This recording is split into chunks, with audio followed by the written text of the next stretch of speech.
자, 다음 주제도 민주당과 관련돼 있는데요. 지금 이른바 친명 비명. 물론 당내에서 이제 친명계 같은 경우는 친명 비명 이런 거 없다. 그런 표현 쓰지 마라. 이렇게 얘기를 하지만 언론은 계속 쓰고 있거든요. 이 사안과 관련된 주제가 있습니다. 보시죠.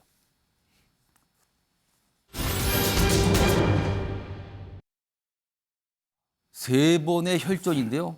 제목이 세 번의 혈전으로 나왔어요. 그럼 어떤 게 있는지 보겠습니다. 지금 1, 2, 3 숫자가 적혀 있어요. 일단 첫 번째가 당원 80조 적용 문제.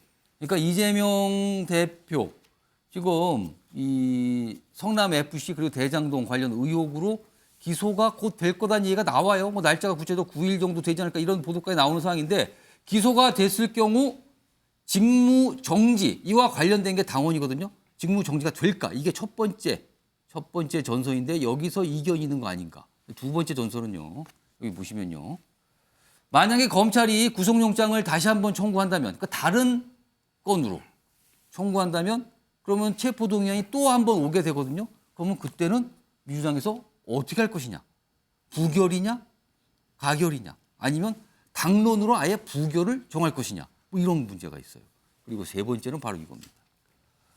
당원 55조.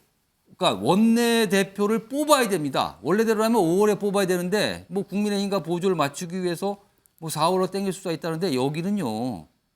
원내대표라는 자리는 당에서 어떻게 보면 2인자 자리거든요. 굉장히 중요한 자리입니다. 여기를 놓고 또 당내에서 어떤 내용과 갈등이 있는 거 아니냐. 이렇게 세 가지 전선이 지금 형성된 상황인데요. 이 얘기 좀 먼저 해보겠습니다. 이 얘기는요. 아마 외부에 계시니까 윤기찬 변호사께 요 첫 번째. 기소 시 직무정지 결정을 혹시 민주당에서 할까? 이거 국민의힘에서 계시니까 국민의힘에서 보시기에 어떤 결과가 나올 것 같습니까? 이거. 저 부분이 문제가 돼서 한번 또 바꾼 거잖아요. 예, 바꿨죠. 예, 뭐 부패 범죄 연루된 경우에는 당직을 정지한다라는 것이고, 뭐 이게 정치 탄압 등 부당한 경우로 판단될 경우에는 그렇지 않다 뭐 이런 식의 예외 조항을 뒀기 때문에 예. 그 예외 조항을 둔 이유 그 시점을 보면 예. 앞날을 예견할 수가 있죠. 그래서 아마 기소가 돼도 직무정지는 되지 않지 않을까라는 생각을 하고 물론 지금의 이제 그것은 어떤 것이 먼저냐에 따라 다를 것 같아요. 예. 예컨대 이제 그 성남 FC 사건으로 기소되는 게 먼저냐 아니면은 그 사이에 또 영장 청구 등의 또 다른 사법적 절차가 진행될 수 있느냐. 예. 거기에 따라서 또 당원들 내지 국민들의 공감대가 또 달리 형성될 수가 있거든요. 예. 거기에 따라서 의원들의 입장이 변할 수는 있긴 하겠지만 어쨌든 민주당 내에 당무위원회라는 그 기구의 구성을 보면 예. 사실은 그것은 당대표의 영향력에서 자유롭지 못하기 때문에 예. 직무정지 사태가 일어날 가능성 상당히 적다 이렇게 판단합니다. 일단 이것도 뭐 기다려다 봐야 돼요. 지금 뭐 언론 보도에 따르면은 이 친명 비명 약간 다른 몫을 내고 있다 이런 보도도 있는데요. 그거는 아직 뭔가 확정이 되지 않은 상태. 약간 가정을 둔 상황이거든요. 지켜봐야 되는 문제고요. 아까 방금 전에 확인했던 세 가지 전선 다시 한번 불러오겠습니다. 두 번째 전선이 있습니다. 만약에 검찰이 구속영장을 다시 한번 청구하게 되면 체포동의안이 국회로 다시 오게 됩니다. 이때 과연 민주당은 어떤 모습일까입니다. 뭐 당론으로 부결 정할까?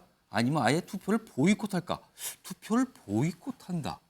자, 이와 관련해서요. 민주당 내부에서 나온 목소리가 있거든요. 들어보시죠. 그동안은 이분들이 침묵하고 있었기 때문에 다음번에 다시 이런 시도를 할 때에는 차단될 가능성이 매우 높다. 예를 들면은 저희가 투표하지 않는 보이콧하는 방식도 있죠. 의결 정족수를 채우지 않아서 투표를 하지 않는 방식들 과반 출석 과반 찬성인데 저희가 다 투표하지 않는 방식을 취하면 되죠. 원천 차단도 가능합니다. 예, 그런 식으로 이제 부결시키는 것이죠. 투표가 그 정족수를 넘지 못하는 방식으로. 지금 뭐 일부 의원께서는 당원 투표를 해야 된다, 아니면 2차 체포동의안 관련해서는 뭐 정족수를 채우지 너무 부결시켜야 된다. 예, 이런 제가 얘기가 보기에는 뭐 나오는데 개별 주장에 대해서 너무 저희가 거기에 대해서 기담을 드릴 때는 아니라 생각합니다. 뭐 다양한 생각이야 있을 수 있는 민주정당 아닙니까? 그러면 또 그렇게 될 가능성이 있을까요? 체포동의안이 또 넘어오면?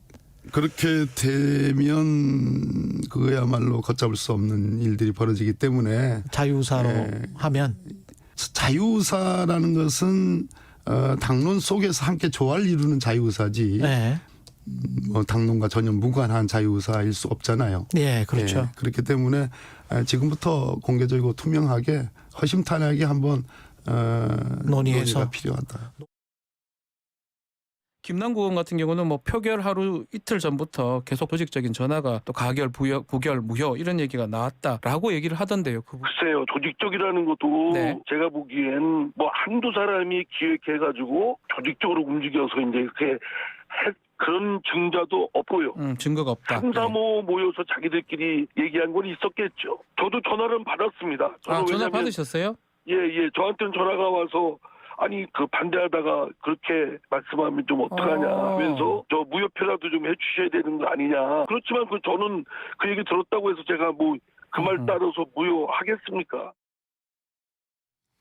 자, 민주당 내에서 이탈표가 조직적이냐 아니냐 뭐 이런 거 지금 계속 옥신각신하고 있고요. 뭔가 좀 확인되는 측면도 있긴 하네요. 보면요. 자, 김유정 전 의원님. 그러니까 지금 다음에 만약에 체포 동의안이 한 번 더 온다면 어떻게 할 것인가 이거에 대한 얘기인데요. 뭐 소극적으로는 민주당 내에서 이거는 당론으로 부결 정하자 뭐 이런 입장이지만 더 나가면 아예 이게 체포 동의안은 재적 의원 과반수가 일단 참석을 해야지 뭐가 성립이 될 수 있거든요. 근데 아예 재적 과반수 만들지 말자.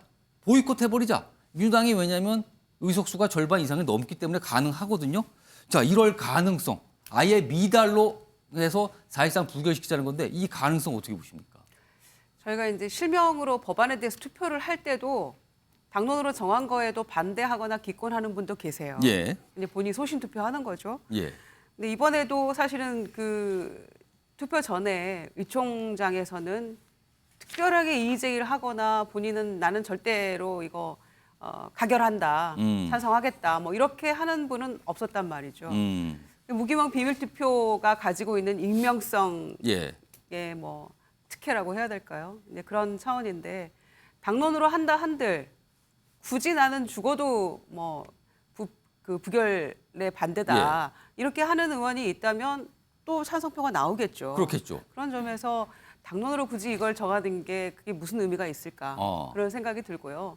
왜냐하면은 의총장에서 대체로 우리가 의지를 모았다고 생각했는데도 기권표나 무효표나 뭐 지금 표 나온 결과를 보면은 기가 막힐 일이거든요. 그러니까 당론 투표의 경우는 별다른 효과가 없다 이 말씀인데요. 네, 그렇다면 아예 큰 의미 재적 없다. 과반을 맞추지 않는 방법. 그러니까 보이콧하는 거예요. 이거는요. 투표 자체를.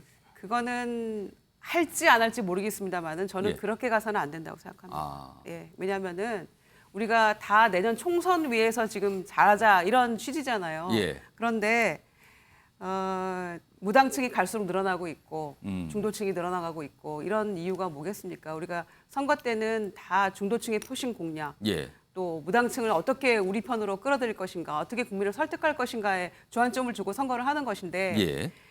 아예 원천 봉쇄에서 안 들어간다라고 하면 정말 저희가 할 말이 없거든요, 그거는. 그러나 들어가서 이번에 이제 다양한 의견들이 있다는 거를 알았기 때문에 예. 다음번에 검찰이 제발 불구속 기소하기를 저는 희망합니다만 또다시 체포동의안이 온다고 하면 그때까지 이재명 대표가 말씀한 대로 소통하고 설득하면서 함께 힘을 모아서 다시 한번 온다면 부결을 시키는 게 맞지. 애초에 원천 봉쇄하는 이런 방안은 하나의 아이디어 차원에서 낼 수도 있겠습니다만은 그렇게 가서는 안 된다는 게 제 생각입니다. 그러니까 김유정 전 의원께서는 이거는 지금 여러 가지 감안하면 역풍 불 수도 있다 이런 걱정을 하시면서 하신 말씀 같은데 정미경 후보께서는 민주당이 그런 선택, 그러니까 보이콧이 아예 가결 이런 걸 따질 게 아니라 아예 보이콧을 시켜버린다. 이거 어떻게 좀 전망하세요? 그냥 이재명 대표를 끌어안고 민주당이 망하는 길로 들어가고 있다. 만약에 그런 선택을 하게 된다면. 예. 왜냐하면 국민들께서 진짜 이해가 안 되실 것 같아요. 한 사람의 그 혐의자를 위해서 어떻게 이렇게 당이 일야당이 저렇게까지 행동을 하나. 이게 납득이 전혀 안 되시거든요. 그러면 정당으로서의 저는 기본적인 게 망가진다고 생각을 해요. 만약의 경우에요. 이재명 대표가 범죄 혐의가 전혀 드러나지 않고 있다가 모르고 당대표를 시켰는데 혐의가 드러났어요. 그러면 적어도 뭐 이렇게 방탄하고 하는 거를 어느 정도는 좀 이해해 줄 수 있을 것 같아요. 근데 처음부터 사법 리스크가 있는 거 다 알았잖아요. 근데 그 리스크가 있는 사람을 당대표로 만들어가지고 지금 이렇게 하는 거를 어느 국민이 납득할 수가 있겠습니까? 제가 볼 때는 그냥 무덤을 파고 있는데 본인들 스스로 그거를 전혀 모르고 있는 건지 알면서 저러는 건지 알 수가 없습니다. 자, 그러면요. 마지막 전선, 세 번째 전선이 이 원내대표 이제 선거가 있거든요. 근데 뭐 시기는 아직 모르겠습니다. 4월인지 5월인지 모르지만 이 원내대표 이 경선이 주목받는 게 김종욱 전 행정관. 네. 만약에 이재명 대표가 이제 문제가 발생해서 이제 당 대표 수행이 어렵거나, 그러니까 이른바 거리가 됐을 경우에 그 자리를 그 역할을 원내대표가 대행하게 되거든요. 그래서 지금 주목을 받는 자리가 원내대표. 아까 제가 어떻게 보면 실질적인 2인자이냐 이런 건데 그 대행을 맡게 되는 원내대표 자리를 놓고 또 친명 비명 굉장히 격한 대립과 경쟁을 벌일 가능성 이거 어떻게 좀 판단하십니까? 뭐 제가 볼 때도 그러면 또 국민들한테 비판받겠죠. 이 부분 관련해서는. 일단 기본적으로 두 가지 측면인 것 같아요. 그러니까 예. 원내대표 경선을 땡기자라는 이유는 하나는 이제 박홍근 원내대표가 이번 체포동의안 부결 문제와 관련해서 예. 제대로 된 원내 사령탑으로서 역할을 했는가라고 하는 책임론도 제기되는 것 같고요. 예. 말씀하신 것처럼 만약에 비대위 체제로 만약의 경우 간다고 했을 때 비대위 체제 중간 브릿지 역할을 할 수 있는 게 원내대표이기 때문에 예. 그러니까 원내대표가 상당히 막강한 권한을 가질 수밖에 없는 측면들이 분명히 있는 거죠. 예. 전 그렇다고 하더라도 저희 이 부분들은 민주당 의원 내부에서 나름대로 타협점이 좀 있을 거라고 봅니다. 한쪽 진영을 대표하는 원내대표를 뽑기는 어려울 거예요. 예. 전 적어도 중립적인 인물을 선택할 거라고 생각이 듭니다. 비대위 체제를 만약에 간다면 가장 핵심은 뭐냐면 비대위원장이 예. 누군가예요. 그리고 비대위원장을 중심으로 해서 자기 세력권들을 만들 수 있을 만한 사람들이 당내 중심이 될 것인가 말 것인가의 문제이기 때문에 예. 저는 원내대표 선거의 중요성보다는 어떤 비대위원장을 중심으로 당이 재편될 것이라는 문제가 더 중요한 화두가 될 거라는 생각이 들고요.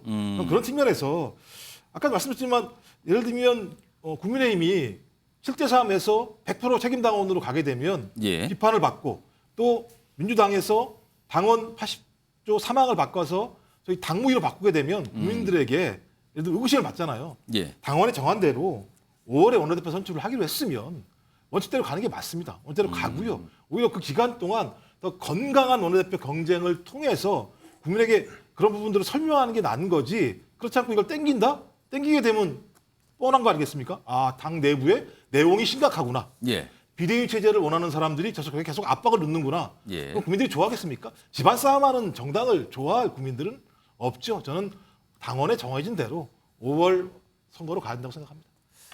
지금 세 가지 전선 소개드렸는데 지금 김유정 전 의원님하고 김종욱 전 행정관은 약간 소망, 바람 그리고 그렇게 가면 안 된다. 약간 걱정을 하면서 약간 이 평론을 좀 해주셨어요 지금요. 자 이런 가운데요. 지금 상황을 국민의힘 글쎄요 속으로는 은근히 즐기고 있는 걸까요? 다음 화면 좀 보겠습니다. 여기 보시면 이 국민의힘의 지도부를 구성하는 이 두 분이 나오셨는데 정진석 비대위원장은요 지금 이 이탈표에 대해서 뭐 일각에서는 반란표라고도 소개하잖아요. 근데 이거 반란표 아니에요. 정의의 표, 용기표, 상식표입니다. 이렇게 극찬을 합니다. 그리고 주호영 원내대표는요. 이거 양심표, 양식표입니다.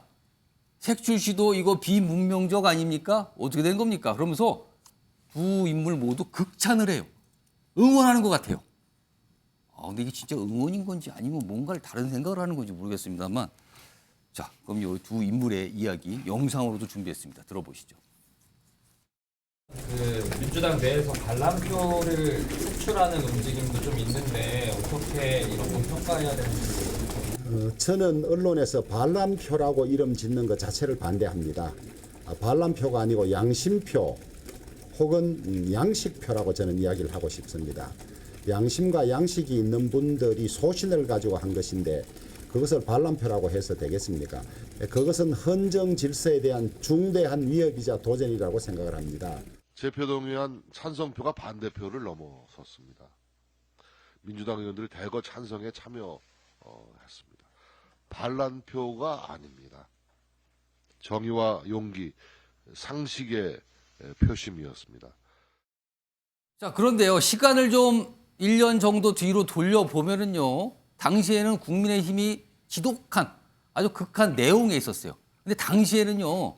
민주당 지도부에서 국민의힘 특정 뭐랄까요? 진영일까요? 인사일까요? 거기를 응원하는 듯한 얘기를 반복적으로 했습니다. 당시의 발언 확인해 보겠습니다. 대통령이 나서서 여당 대표를 왕따시켜 내쫓는 총국의 페널리가 연휴까지 이어졌지만 여권 내용이나 국정 난맥상에 대한 대통령의 유감이나 반성은 없었습니다. 어떤 당은 당대표를 젊은 분으로 써서 잘 이용해 먹고 헌신자처럼 버리기도 하고 그런 것도 있습니다만 더불어민주당은 좀 그런 나쁜 구습과는 다르게 차분하게 당이 청년과 함께 호흡하고 청년을 육성하고 그래서 미래를 준비하는 그런 정당으로 건널 수 있도록 저도 최선을 다하겠다 이런 약속을 드립니다. 윤기찬 변호사. 그러니까 경쟁 정당의 분란은 나의 힘이다. 그래서 응원을 한다. 뭔가 이게 상황이 돌고 도는 겁니까? 이거 어떻게 보고 계세요? 뭐 그런 면이 없잖아 있는 건 맞죠. 그런데 구조는 약간 달라요. 아, 다르다죠. 네, 지금 이전에 이준석 당대표의 경우에 민주당이 응원했던 부분은 사실 이준석 당대표에 대해서 무고 혐의로 송치가 됐잖아요. 예. 그러니까 응원이 사실 무색해진 거죠. 어찌 보면. 그런데 지금 이재명 당대표에 대한 그 탄핵안 찬성에 대한 의원들을 응원하는 것은 또 다른 면이죠. 이것은 이재명 당대표의 개인적인 성남시정 시절 등의 비위 혐의에 대해서 심판하는 거기 때문에 이것은 정당이라는 것이 국가보조금을 받는 입장이기 때문에 이것은 국민적 시각 또는 상대방 정당 시각에서 보더라도 비판의 여지가 있는 부분이고요. 예. 이것은 민주당 내로 볼 때도 이전에 박영선 전 중소벤처기업부 장관의 경우에도 이런 부분을 걱정을 했었고요. 그다음에 예. 이낙연 지사의 경우에도 걱정한 부분이 없지 않아 있어요. 또한 그 문희상 상임 고문의 경우에도 이것은 당 대응과 이재명 당대표의 대응과 좀 분리해야 된다. 예. 이런 식으로 당내 분란 내지 이런 것들에 대해서 걱정하는 시각이 있었거든요. 그렇기 때문에 상대 정당이기 때문에 한 그런 비판만은 아니다. 이렇게 봐주시면 될 것 같습니다. 예, 김종욱 근데 의원님. 예를 들면 이제 국민의힘에서 이거 뭐 정의, 용기, 상식표라고 얘기하는데요. 예. 아니 제가 볼 때는 김명계 의원 스스로가 익명 인터뷰 통해서 그게 아니라고 얘기를 해요. 내용이 뭐예요? 의원 개인들이 이 대표 체제에서 총선을 치를 수 없다는 현실적인 고민 때문에 가결표 던졌거나 기권한 것이라고 얘기하고 있어요.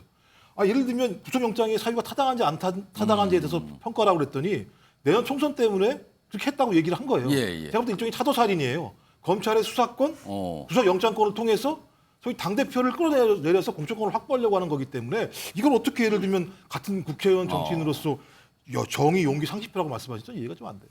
그러니까 아까 제가 말씀드렸지만 경쟁 정당의 분란은 곧 나의 힘인가. 뭐 과거 모습들이 몇 차례 막 교차가 되고 있습니다. 오늘 그런 영상을 좀 준비해서 전해드렸습니다.